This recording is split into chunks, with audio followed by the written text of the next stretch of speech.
দেশের ধ্বংসপ্রাপ্ত অর্থনীতিতে স্বস্তি এনে দিয়েছে আমাদের প্রবাসী ভাই বোনেরা।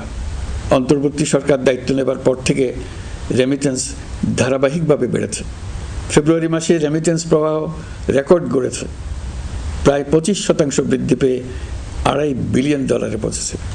রেমিটেন্স যোদ্ধারা আমাদের দেশের অর্থনীতি গড়ার বীর সৈনিক।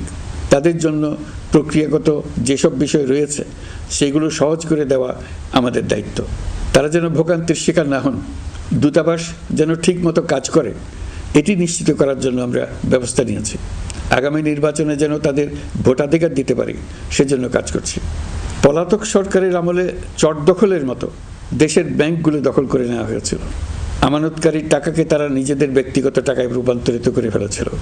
অন্তর্বর্তী সরকারের অন্যতম কাজ ছিল ব্যাংকিং ব্যবস্থায় আস্থা ফিরিয়ে আনা, আমানতকারীর স্বার্থ রক্ষা করে নিয়ম শৃঙ্খলা প্রতিষ্ঠা